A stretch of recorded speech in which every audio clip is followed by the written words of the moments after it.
Glória a Deus. E nós falamos sobre... A primeira ministração foi sobre o ambiente de Cristo, onde nós abordamos sobre Apocalipse 1. Aonde Cristo está. Vocês lembram onde Cristo está? No meio dos 7 candeeiros de ouro. E quem são os candeeiros de ouro? Segundo o próprio Cristo falou para João, são as 7 igrejas. E nas mãos dele ele tem 7 estrelas, que são os 7 pastores dessas 7 igrejas. Então nós entendemos por isso que o ambiente onde o nosso Cristo está é no meio das igrejas. E ele tem que ser o centro das igrejas, porque todos os candeeiros estavam em volta dele. Ele governa as igrejas, porque os líderes dos candeeiros estavam na mão direita dele. E ele deseja se relacionar com elas. Então nós falamos sobre a igreja de Éfeso, que era um dos candeeiros. Nós falamos sobre a igreja de Esmirna, que era um dos candeeiros. E hoje nós vamos falar sobre a igreja de Pérgamo, que é um dos candeeiros também. Abra sua Bíblia em Apocalipse 2, 12 e 13.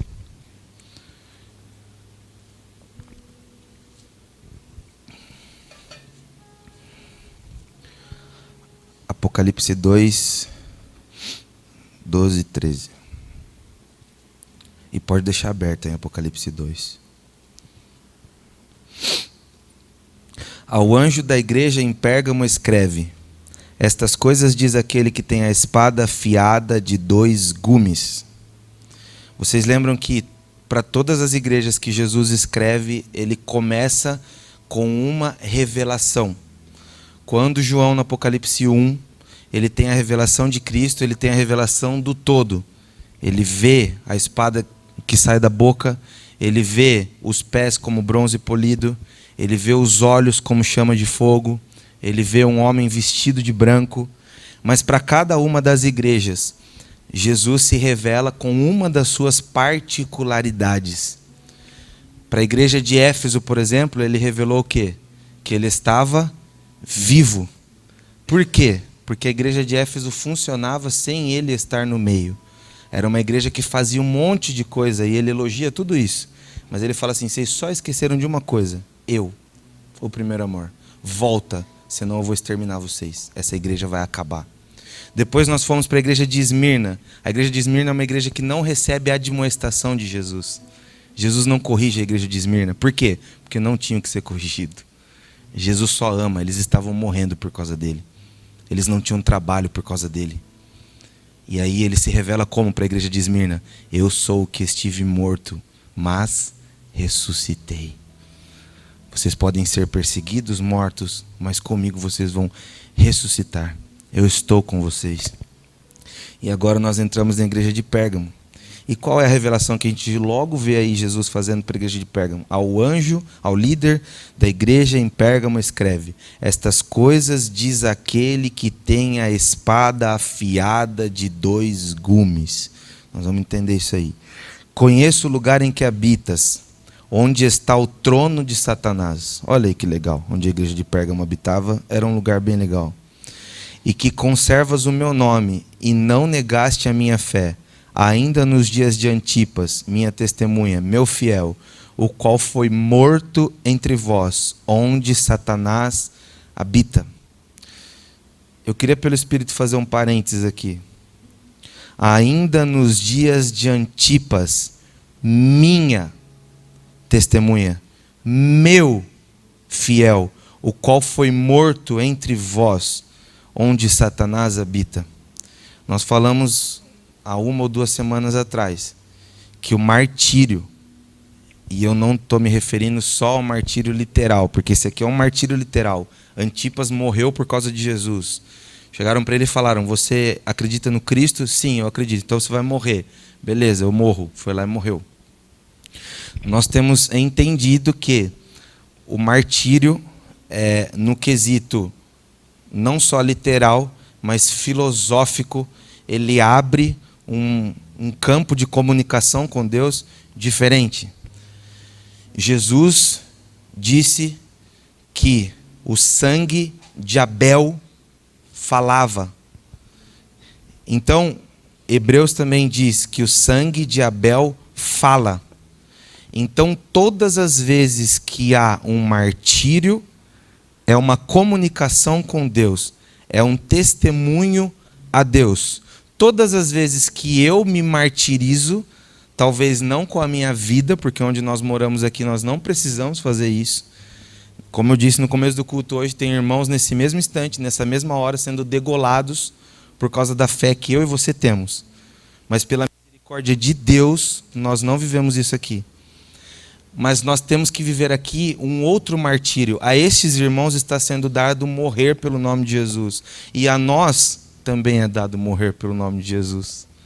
Talvez não literalmente como eles, mas filosoficamente.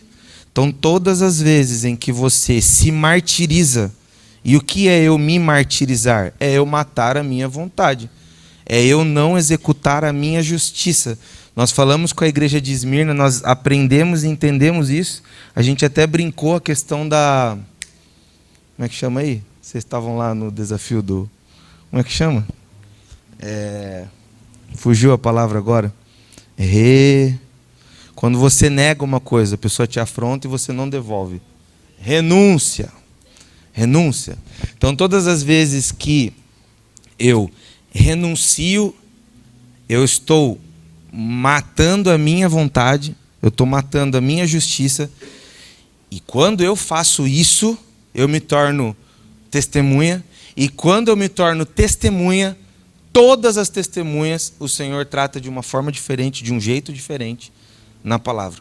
Ele sempre cita de uma forma diferente. Desde a antiguidade. Com Jó, não tinha o sangue de Jesus ainda manifestado na terra.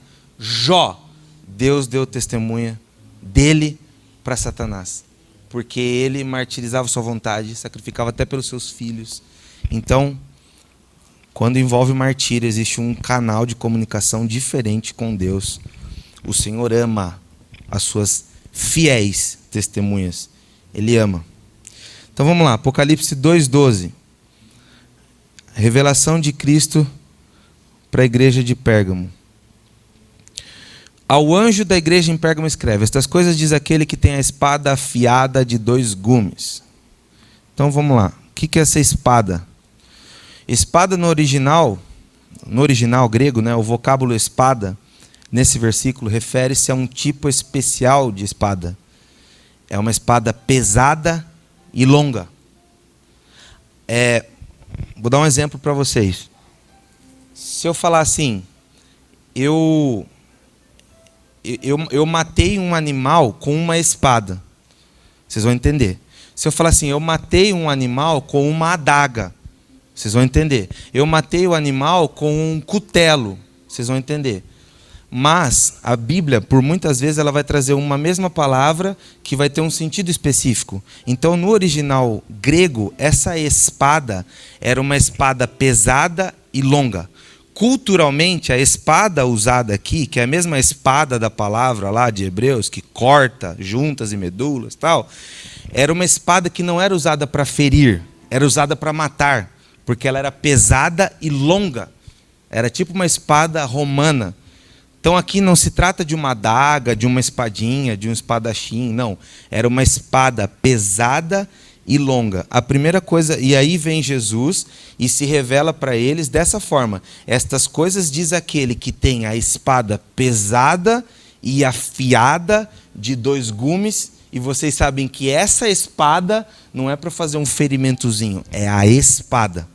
Essa é a forma que ele se manifesta para Pérgamo. Aí, como eu já citei para vocês, Hebreus 4:12, não precisa abrir, eu vou ler certinho. Está escrito assim: porque a palavra de Deus é viva e eficaz, e mais cortante do que qualquer espada de 2 gumes. Vocês começam a entender agora? A espada que ele está usando como exemplo, para eles da época era mais fácil entender. Era tipo assim, a gente pode falar que eu tenho uma arma. Beleza, mas eu posso ter uma pistola ou eu posso ter um fuzil. Então ele estava se referindo ao fuzil. Porque a palavra de Deus é viva e eficaz, e mais cortante do que qualquer espada de 2 gumes, e penetra até o ponto de dividir alma e espírito, juntas e medulas, e é apta para discernir os pensamentos e propósitos do coração. esse texto e a cultura que a gente sempre vê e sempre escuta, nos leva a nos atinarmos, na maioria das vezes, para a parte A do versículo. Quando você escuta assim, porque a palavra de Deus é viva e eficaz, mais cortante, você já desliga, igual o Salmo 23. Por quê? Porque o Senhor é meu pastor e nada me faltará, eu já sei o que vem depois. Deitar-me fazem verde espaço, blá, blá, blá, blá. Eu sei de cor, só que a gente tem que lembrar que a gente está comungando com um livro vivo. Às vezes ele vai falar para você uma coisa, às vezes ele vai falar para você outra, sem sair da verdadeira justiça de Deus. Mas ele se manifesta na sua multiforme graça. Por isso que hoje você lê um versículo, e daqui 10 anos você lê o mesmo versículo, você falou, olha, eu não tinha parado para pensar. E daqui 10 anos você fala, olha, eu não tinha parado para pensar. Então isso é Bíblia. Por que que acontece isso? Porque você ficou mais esperto, mais inteligente? Não, porque é um livro vivo. Ele comunga com você. Lembra da História Sem Fim? Quem assistia História Sem Fim? O Israel já era jovem nessa época, eu era criança. A História Sem Fim, o Sebastian fazia o quê? Ele mergulhava no livro, o livro era vivo. Ele abriu o livro e o livro era vivo. Isso é a Bíblia, é um livro vivo. Por isso que não tem como você pegar ela na mão e não se cortar. Porque é um livro vivo que é uma espada. Todas as vezes que você pegar e abrir, ela vai te cortar. Algumas vezes esse corte vem para curar, algumas vezes esse corte vem para ofender, porque o evangelho é ofensivo. Jesus virou e falou, eu não vim trazer a paz, eu vim trazer a... Quem lembra? Espada! E eu vim colocar o pai contra o filho. Olha que Jesus atribulado é esse. Não é. É porque o filho vai ter uma revelação dele e o pai não vai ter, e aí não vai conseguir conversar. Ele veio trazer a espada, a palavra é a espada. Todas as vezes que você pega a palavra na mão, você está manuseando algo altamente periculoso. Algo que corta. Quando você era pequeno, seu pai falava assim, faz xixi na mão de criança. Machuca. E se não for assim, nós não estamos pegando ela de verdade. Porque nós podemos pegar as mesmas escrituras e extrair dela qualquer abobrinha para falar qualquer coisa e convencer qualquer pessoa de qualquer coisa. Hoje eu estou dos filmes, hein? Você lembra do livro de Eli? Cara, aquilo é muito real. Por que que o líder da vila queria o livro? Ele falou, se eu tiver esse livro, eu consigo dominar a terra. Isso é verdade. Nós temos impérios criados em cima da ignorância de pessoas e expertise de homens, usando isso daqui. Porque se nós formos persuasivos e usarmos um texto bíblico, a gente consegue fazer com que uma pessoa se deite com a outra, com que uma pessoa tire a sua vida, usando isso aqui, porque é uma espada. Não é brincadeira. A palavra fala assim no final do versículo 12. Juntas e medulas, Hebreus 4:2, né? Penetra até o ponto de dividir a alma e espírito. Juntas e medulas. E é apta para discernir. Olha o que a palavra é. A palavra é apta para discernir os pensamentos e os propósitos do coração.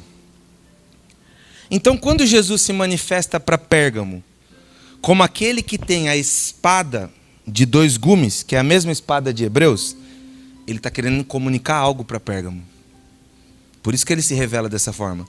Por que ele não se revelou igual a Esmirna, que era aquele que estava morto, mas reviveu? Porque isso ele queria comunicar para Esmirna. Agora, para Pérgamo, ele quer comunicar que ele é aquele que tem a espada de 2 gumes. E o final do versículo 12 de Hebreus fala, juntas e medulas e é apta para discernir os pensamentos e propósitos do coração. A palavra te fará ter discernimento sobre tudo. A palavra é uma espada que traz cura e discernimento. Por que você tem crise? E eu também. Porque você não tem discernimento.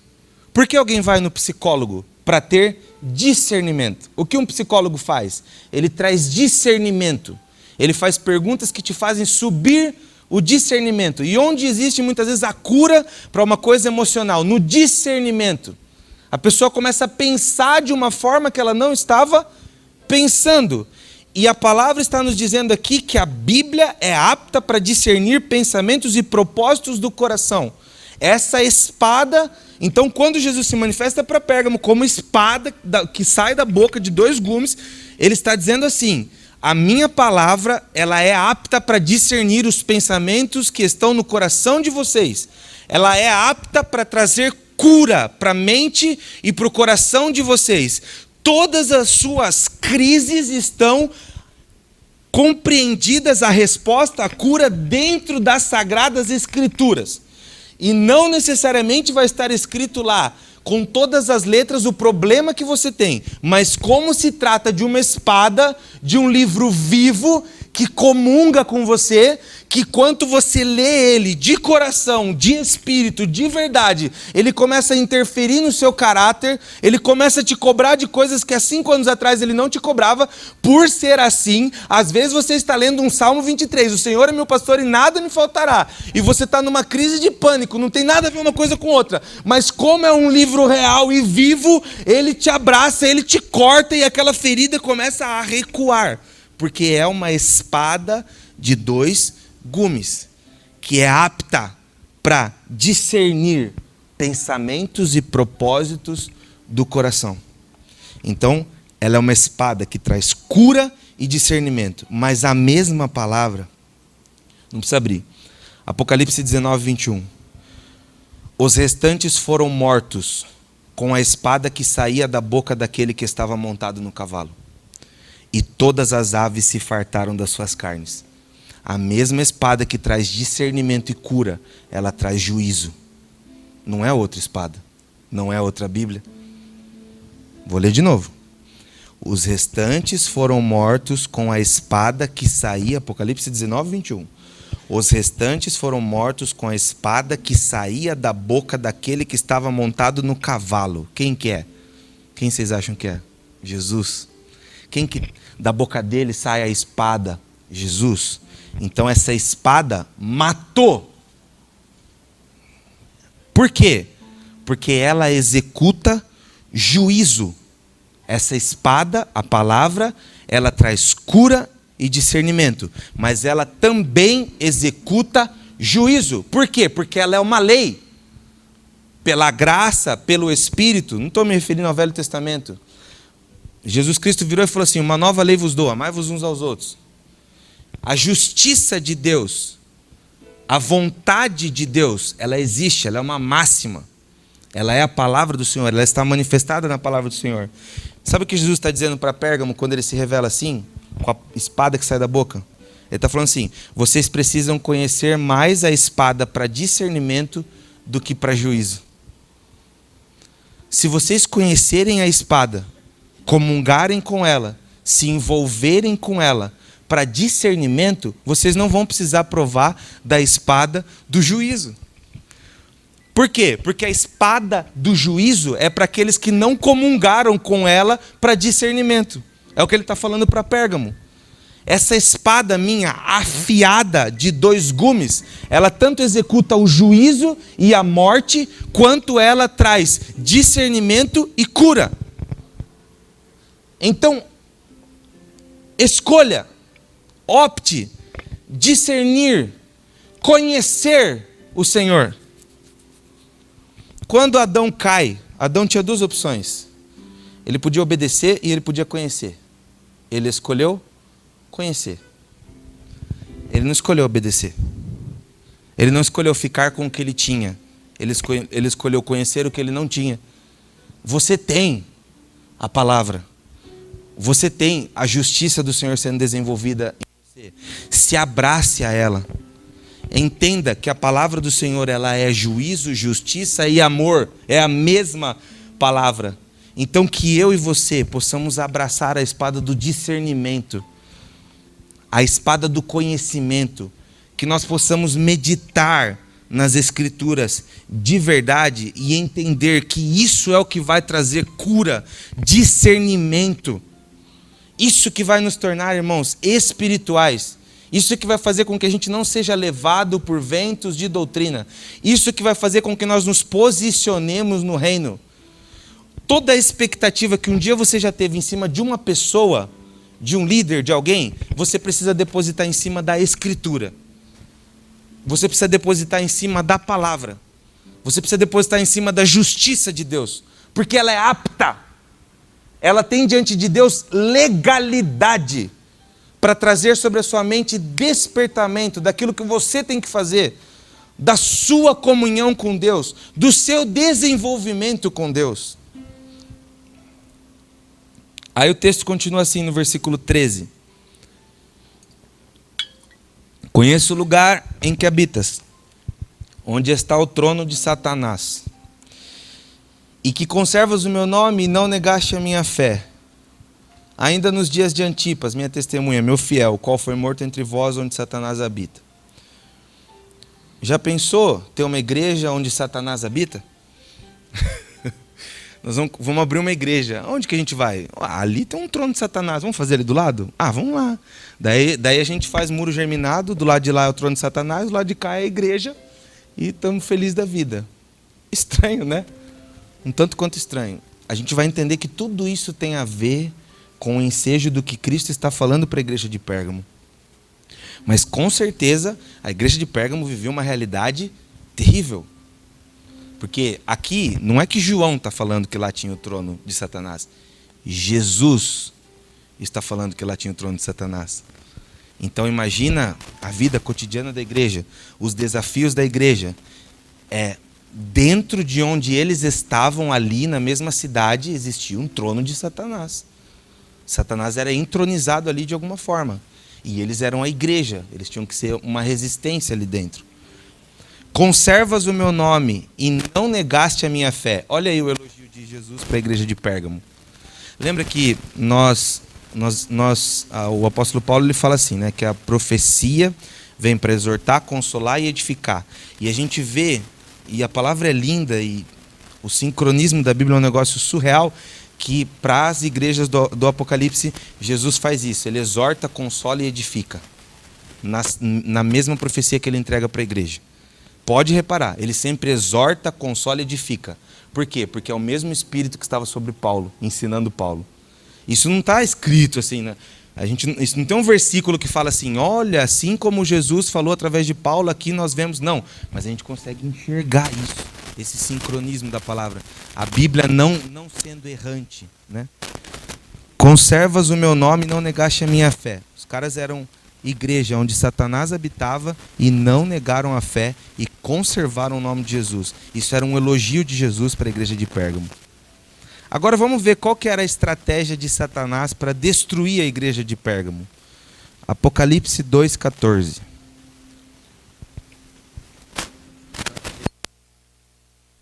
Ei, som. Tenho, todavia, contra ti algumas coisas, pois que tens aí os que sustentam a doutrina de Balaão, o qual ensinava Balaque a armar ciladas diante dos filhos de Israel, para comerem coisas sacrificadas aos ídolos e praticarem a prostituição. Doutrina de Balaão, já que não podemos amaldiçoá-los, vamos corrompê-los. Cara, isso é tenso. Isso é muito tenso. Satanás é muito sorrateiro. Gente, lá no Oriente Médio é explícito. Ele sai matando as pessoas, ele usa os jihadistas, ele usa tudo isso aí. Agora, quando nós estamos num ensejo como o nosso, que há liberdade, ele vai agir sorrateiramente. Olha o que a palavra fala em Números 31:16, para vocês entenderem o que é a doutrina de Balaão. Não precisa abrir. Eis que estas, por conselho de Balaão, fizeram prevaricar os filhos de Israel contra o Senhor, no caso de Peor, pelo que houve a praga entre a congregação do Senhor. Então qual que é o conselho de Balaão? Balaão disse para o rei Balaque persuadir os israelitas a se casarem com mulheres pagãs, fazendo assim com que seguisse os deuses delas. Vocês lembram como Salomão começou? Como que Salomão começou? O homem mais sábio da terra. O cara, quem levantou o templo, que no Velho Testamento era a habitação de Deus, que hoje ele não habita em templos. Amém? Ele habita dentro de corações. A hora que a gente sair daqui pode tocar tabaco de macumba, aqui que não muda nada. A gente pode chegar aqui meia hora, nada muda, porque ele mora em nós. Nós somos o templo e nos juntamos como pedras vivas para edificar um lugar onde ele possa habitar, onde ele possa se manifestar. Mas no Velho Testamento ele habitava num templo. Ele habitava numa tenda, depois ele habitou num templo, na Arca da Aliança.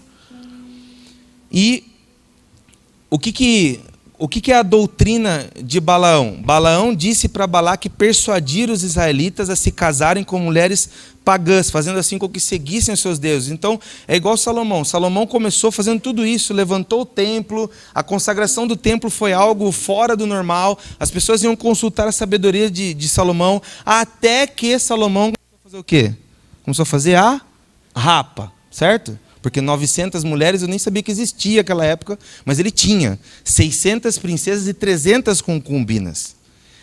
600 princesas significa, no mínimo, chutando baixo, 300 reinos. Se a gente tivesse 2 irmãs de cada reino lá, seriam, 300 reinos. Se não for 600, são 600 princesas. Princesa é filha do quê? De rei. Cada reino tinha uma cultura. Cada reino tinha um Deus. E ele colocou essas mulheres para dentro de casa. Então o cara que levantou o templo, que é o templo de Salomão, que não é o de São Paulo, é o templo de Salomão de verdade, o cara que levantou esse templo, que a glória de Deus estava sobre a casa e ninguém podia ficar de pé. Esse cara morreu adorando deuses pagãos. O coração dele se perverteu por causa dos deuses das suas mulheres. Satanás não podia derrubar Salomão, porque ele era o homem mais sábio da terra, mas ele podia corrompê-lo. E ele conseguiu. Corrompeu Salomão. Tanto é que Deus chega para Salomão e fala: eu só não vou destruir o reino seu por amor ao seu pai que está lá 7 palmos debaixo da terra. Deus fala isso para Salomão. Mas nos teus filhos o reino vai ser rompido. E daí acontece o rompimento, o reino do sul e o reino do norte. Nos filhos de Salomão. Por quê? Porque ele foi corrompido. Então o que era um dos intentos de Satanás para a igreja de Pérgamo? Já que eu não posso... E vocês lembram de Balaão? Nós estamos falando da doutrina de Balaão. O que aconteceu com Balaão? Balaque chegou para Balaão, que era um profeta, e falou assim: eu preciso que você amaldiçoe Israel. Eu vou te pagar. Daí ele foi, subiu para amaldiçoar Israel. Vocês lembram da jumenta que empacou no meio do caminho? Balaão. Aí não ia, e a jumenta virou e falou: jumento, se continuar, esse anjo está com a espada desembainhada, ele vai matar nós dois. E aí Balaão subiu, em determinado momento ele sobe para amaldiçoar. Mas a hora que ele vê Israel, a palavra fala que o coração dele derrete, de um profeta pagão. O coração dele se derrete. A palavra fala, a hora que ele viu Israel toda divididinha, bonitinha assim, ele não conseguiu amaldiçoar. E ele falou: eu não consigo amaldiçoar. Aí ele voltou para Balaque, mas não é que Balaão se converteu. Aí ele vira para Balaque e fala o seguinte: eu não consigo amaldiçoar, porque lembra de todo aquele ensejo, eu não sou filho do homem para mentir, tudo isso aí que Deus fala, Balaão. Então ele não consegue amaldiçoar, ele trava, ele não consegue levantar a mão e amaldiçoar. Ele recebeu para isso, mas ele não conseguiu. Só que ele estava sendo financiado pelo rei. Então o que ele vira e fala? Então, faz o seguinte, faz com que eles se casem com mulheres pagãs, porque eu sei que isso infringe a lei deles, e eu sei que se uma mulher pagã entrar na casa de um israelita, ela vai conseguir corromper ele. E o que acontece? Pimba, eles conseguem fazer isso. E aí vem uma consequência para Israel por causa disso. Então, quando Jesus vira e fala: tenho todavia contra ti algumas coisas, pois que tens aí os que sustentam a doutrina de Balaão, o qual ensinava Balaque a armar ciladas, Jesus falando, diante dos filhos de Israel, para comerem coisas sacrificadas aos ídolos e praticarem a prostituição. Qual é o intento de Satanás por trás disso, usando essas pessoas no meio da igreja de Pérgamo? Corromper. Nós temos que tomar muito cuidado, irmãos, porque nós podemos ser ministrados pela doutrina de Balaão. Se o nosso ego não estiver no lugar certo, que é no pó, morto, nós vamos começar a dar vazão para a doutrina de Balaão. Nós vamos começar a nos deixar corromper em detrimento daquilo que me traz paz, diante daquilo que me traz prazer, diante daquilo que me traz alegria, diante daquilo que não me conflita. Você acha que a sua cura não está num conflito? Você está enganado. Todas as curas estão no conflito. É uma injeção, é um remédio, é uma droga que você tem que tomar, é uma terapia que você tem que fazer, é uma corrida que você tem que fazer matinal. Tudo Tudo. Quando Adão pecou, do suor da terra comerás. Tudo você vai comer do suor da terra. Sua cura, seu salário, a criação dos seus filhos, o tempo que você tem que dar para os seus filhos, o tempo que você tem que dar para o seu marido, aquilo que você não quer fazer e tem que fazer, a sua segunda-feira que você tem que levantar. E porque ele tem misericórdia e graça, ele cria os feriados. Que daí a gente dá uma acalmada. Porque Deus é justiça, mas também é amor, certo? Mas a premissa é o quê? Para você vencer uma coisa, você não vence pacificamente. Você procrastina e cria um negócio 10, 15 vezes pior. Você vai vencer quando você confrontar. E é isso que a palavra ensina. Então a doutrina de Balaão é isso. Já que a gente não pode amaldiçoar eles, já que eu não posso amaldiçoar essa igreja, ela é de Cristo, é um candeeiro de ouro, está em volta dele. Então eu vou corromper ele. Que daí eu chego por baixo para atacar. Eu boto o cavalo de Troia dentro de Troia. Eu não consigo passar das muralhas. Então eu vou chavecar quem está na guarda. Aí ele me libera e eu entro. Porque de frente eu não consigo bater. Por aí a gente já vê também uma característica de Satanás. Ele não bate de frente. Ele não bateu de frente com Jesus. Ele usou a Bíblia. Ele não bateu de frente com Jesus. Ele não levantou a voz para Jesus. Ele não gritou com Jesus, ele usou a Bíblia. Ele é sorrateiro. Ele se rebaixa ao nível necessário para bater de frente com você. Ele não chega mostrando o demônio que ele é. Ele chega acariciando o seu rosto, falando que você é muito importante, falando que você faz a diferença. E a hora que você vira, o plano dele está todo arquitetado para te arrebentar. É assim que ele faz. Sempre fez. Sempre. Então vamos lá. Outra coisa que Jesus repreende eles é da doutrina dos nicolaítas. O que é a doutrina dos nicolaítas? Tem uma outra passagem lá em Apocalipse 2,15. Outrossim, também tu tens os que da mesma forma sustentam a doutrina dos nicolaítas. Eu peguei um texto de um comentário bíblico que fala assim: a acomodação da igreja com o mundanismo hoje, que amortece a sensibilidade moral e doutrinária de tantas igrejas, teve, pois, sua repreensão na igreja de Pérgamo, pois é tanto presente como escatológica. O problema não é você pecar, tanto quanto é você não se arrepender. Fazer algo sem achar que aquilo está errado. Resumindo, o que é a doutrina dos nicolaítas? Graça barata. Viver deliberadamente, porque ele me salvou, ele me comprou, ele me escolheu. Isso é doutrina dos nicolaítas, isso é a graça barata. Isso é uma forma que Satanás achou para corromper a moral da igreja. Porque corrompendo a moral da igreja, você vai para o céu da mesma forma, mas você não manifesta nada aqui. Você não se posiciona, você não se desenvolve, você não avança, você não é embaixador, você fala que você é...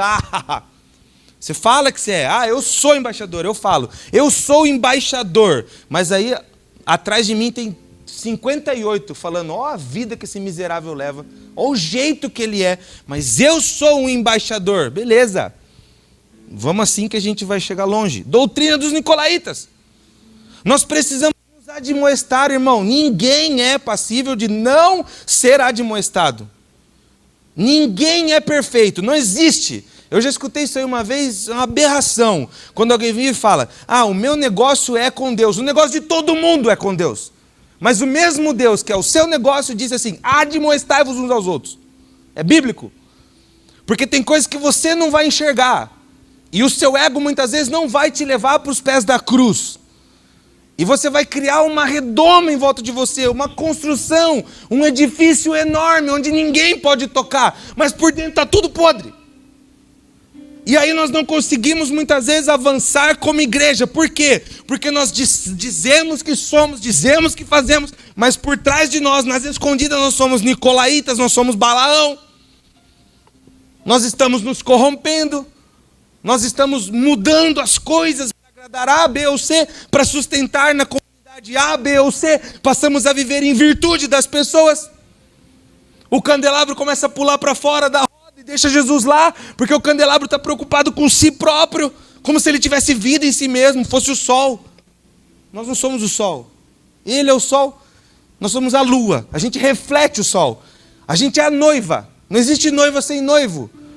Então ele está lá. Nós somos o que somos a partir dele. Se não estivermos nele, acabou. Não existe. Então, doutrina dos nicolaítas é o que se chama hoje aí, tá? Na crista da onda de novo. A graça barata. É o que aconteceu com a igreja dos Estados Unidos da América. Faz tempo já. Muito tempo atrás. Eu estava um dia conversando com o neto do pastor Walter, que algumas pessoas aqui conhecem, o Paulinho. Ele morou nos Estados Unidos, isso há 15 anos atrás. E ele virou e falou assim, cara, Estados Unidos é assim, a galera vai na igreja de domingo, igual os católicos vão aqui, e na segunda os caras estão usando drogas, saindo para cá, para lá. Ele falou assim, imagina o que o catolicismo é aqui. É o protestantismo lá. A pessoa pega e vai na missa de domingo, paga o preço de ir na missa, sai de lá e... Por quê? Porque isso aqui aconteceu com a igreja dos Estados Unidos, a graça barata. O negócio foi vindo.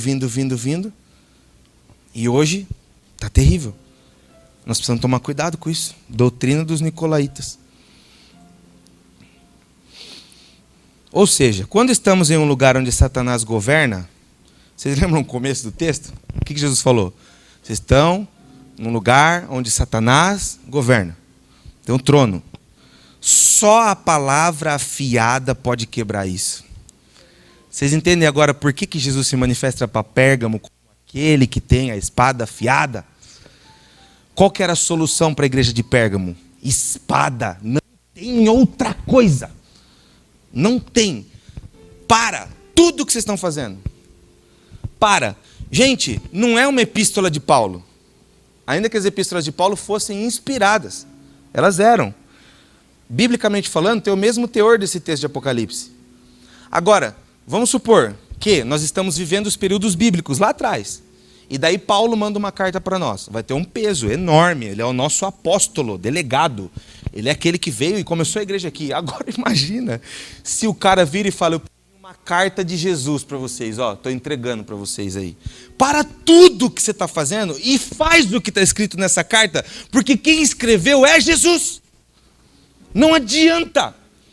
Então, quanto mais a gente enfiar método para fazer e desenvolver uma comunidade, uma igreja, que não seja diante daquilo que a palavra explicitamente diz, nós vamos começar a andar para trás.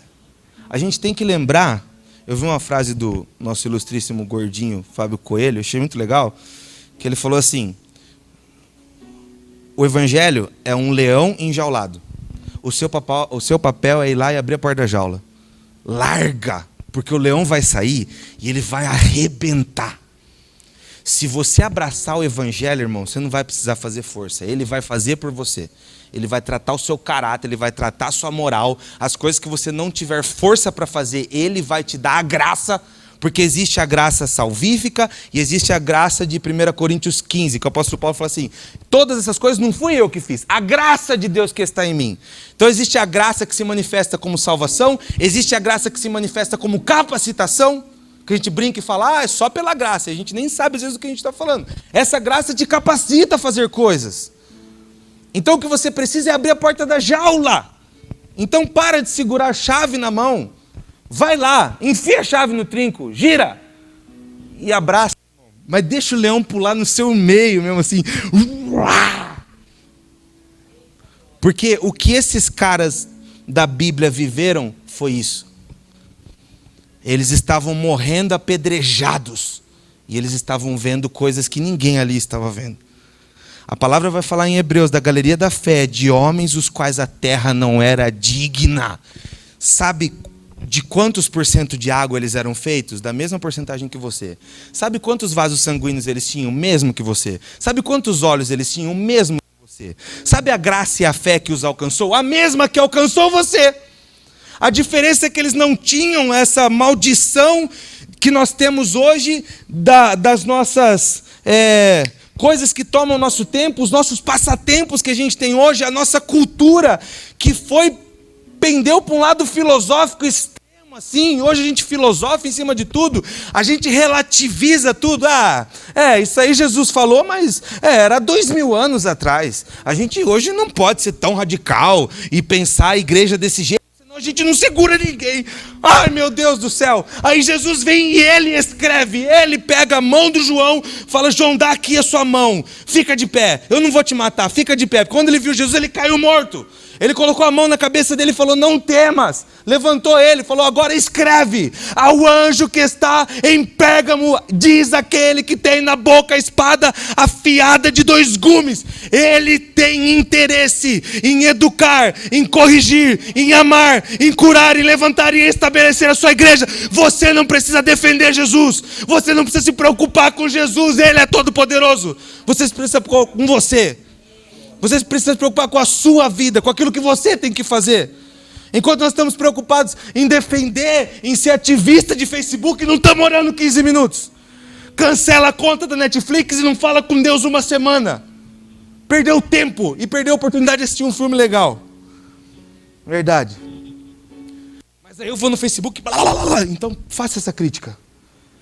Se seus joelhos estão calejados, então você pode fazer uma conferência, você pode armar tenda na frente do Netflix. Você tem moral. Se não tiver, irmão, vai arrumar a casa primeiro. Vai, porque diante dele as coisas estão nuas e patentes. Ele está vendo o nosso ativismo de Facebook e a nossa letargia espiritual. Não funciona. Para quem? A gente vai virar os caras lá, lembra? Sai em nome do Jesus de Paulo. Você quer brincar comigo? Então tá bom, eu conheço Paulo. Quem quer? Eu? Paulo, apanhou de demônio. Né, Israelão? Falei. Levou sacoalhada de demônio. Por quê? Porque foi fazer as coisas sem essência. Porque foi se manifestar na frente dos homens, sem estar diante de Deus. Porque quis se tornar conhecido dos homens, sem ser conhecido de Deus. Chegou na frente de um monte de gente. Demônio, deixa comigo. Viu Paulo fazer lá? Eu sei como é que faz. Essa simpatia aí eu tô ligado. É só bater 3 vezes na água, dar uma cuspida, forma bolha. Vai fazer. Funcionar sem essência causa morte. Igreja de Éfeso. Vocês fazem tudo. Vocês contendem com doutrinas falsas. Vocês não suportam os falsos apóstolos, mas vocês não me têm. Outra observação importante. Nicolaítas não foi algo que Paulo advertiu. Olha que interessante isso. Nicolaítas não foi algo que Paulo advertiu. Provavelmente surgiu depois que ele morreu. Paulo morre em torno de 60 depois de Cristo. E as cartas do Apocalipse foram escritas em 95. Paulo já tinha morrido. Essas igrejas aqui que Jesus escreveu, sabe quem cuidava delas? Paulo. Sabe qual é o problema dessas igrejas? Elas estavam olhando demais para Paulo. E elas não suportaram a ausência de Paulo. Então, Nicolaítas foi algo que Paulo não advertiu. Por quê? Provavelmente essa doutrina começou a ser difundida nas igrejas depois que Paulo já tinha morrido. Aí a pergunta que eu queria fazer para você é o seguinte. Jesus está dizendo para todas essas igrejas: Paulo já foi, mas eu estou aqui. E aí, irmão, peteca está na sua mão. Ou você tem ainda algum Paulo a pegar? Ou você ainda come na mão de algum Paulo? Ou você depende ainda de algum Paulo para falar de novo as mesmas coisas, como com tanto amor ele falava? Eu não me canso de falar para vocês as mesmas coisas. Você começa a entender agora quando Paulo vira e fala assim: eu por mim já estava na glória, mas para bem de vocês é melhor. Mas teve uma hora que não tinha mais como ele ficar. Lá em cima estavam querendo ele faz tempo, ele estava querendo faz tempo, e aí ele combate o bom combate, acaba a carreira, vira para Timóteo e fala: traz meus livros e minha capa, que eu estou vazando. Deixa um monte de gente preparada. Timóteo, Antipas, Policarpo, líderes maravilhosos. João foi um dos últimos, o último, acho que apóstolo a morrer. Estava todo mundo trabalhando em prol. Mas as pessoas foram educadas e elas ainda estavam apegadas a Paulo. Então, enquanto ele estava vivo, as coisas estavam rolando legal. Lembra a igreja de Éfeso? A igreja de Éfeso, Paulo virou para eles e falou assim: vocês estão quase alcançando a plenitude, vocês estão quase entendendo a altura, profundidade e largura do amor de Deus. Olha o nível da igreja, quando Paulo escreve.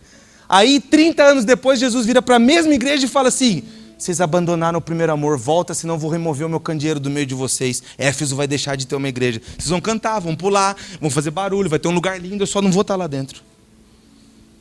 Então, irmãos, você ainda está apegado a algum Paulo? Sai debaixo da saia dele. Ele não vai... Olha, ele é muito limitado, Paulo, que você está se apegando. Eu garanto para você. Muito. E o papel de todos os Paulos, quando o próprio apóstolo vira e fala assim: eu plantei, Apolo regou, mas Deus deu o crescimento. Todo o papel de um líder é te levar para Cristo. Se o seu líder te leva para ele, então está errado.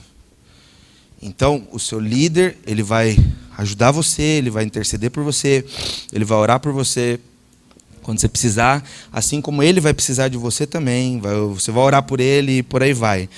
Mas a partir do momento que ele vira a resolução dos seus problemas, a partir do momento que toda madrugada que você tem um BO, você liga para ele, tudo que você vai fazer, você liga para ele, tem o aniversário do seu filho, é ele que ora porque ele é o pastor, aí você tem um problema. Aí você está depositando a sua fé e a sua confiança em uma pessoa. E não existe isso. Sacerdócio, como o Fernando já disse aqui hoje, é seu, é meu. Todos nós somos um reino de sacerdotes. Você tem que exercer o seu sacerdócio diante de Deus. Lembra que nós falamos há algumas semanas atrás que sacerdócio dizia a respeito de cultivo, de culto, né? Em Romanos 12, e culto dizia a respeito de cultivo. Então o seu sacerdócio é um cultivo. Você e em volta de você, você está cultivando a presença de Deus, porque ela mora em você. Se você terceiriza isso para uma pessoa, você está sendo corrompido e corrompendo a outros. E levantando pessoas que o Deus vai ter que abater depois. Então vamos lá. Estamos encerrando já. Apocalipse 2,16. Jesus vira e fala assim para eles: portanto, arrepende-te, e senão venho a ti sem demora, e contra eles pelejarei com a espada da minha boca. Opte pelo discernimento ao invés do juízo. Cara, não espere o juízo, porque ele vem. Principalmente se você for filho, ele vem a cavalo. Mas não escolha o juízo, vai pelo discernimento. Posso dar um conselho para vocês? Que o Espírito tem me aconselhado esses dias: não se ofenda antes de se criticar. Quando você escutar uma coisa, não se ofenda, sem antes se autocriticar. Se você se ofende, você se afasta. Se você se afasta, você não consegue se desenvolver. É que nem essa semana a gente conversava, eu aprendi uma coisa com a Érica Belon que me marcou. As pessoas, elas não têm inteligência emocional. Então, assim, eu posso virar e falar assim: Sérgio, o seu trabalho não é legal. E o Sérgio virar para mim e falar assim: eu não sou legal? Então quer dizer que eu sou um lixo como servo de Deus? Quer dizer que eu sou um péssimo pai? O que eu falei? O seu trabalho não é legal. Mas todos nós temos o nosso ego em grande escala dentro de nós, é natural, fruto da queda. Quando alguém faz uma crítica que não é pessoal, às vezes, tem quem o faça, nós fazemos o quê?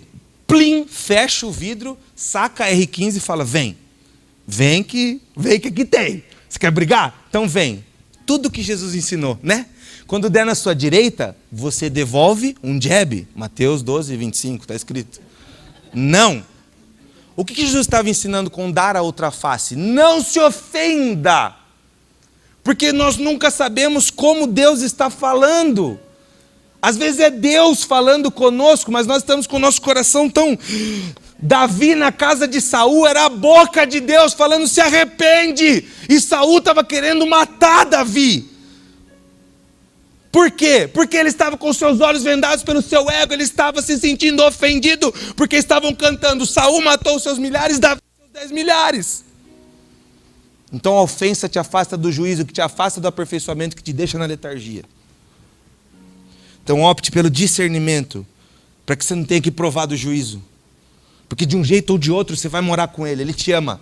Então seja pelo discernimento, ou seja pelo juízo, ele te Dá um jeito. E aí, para encerrar, Apocalipse 2,17 diz assim: quem tem ouvidos, ouça o que o Espírito diz às igrejas.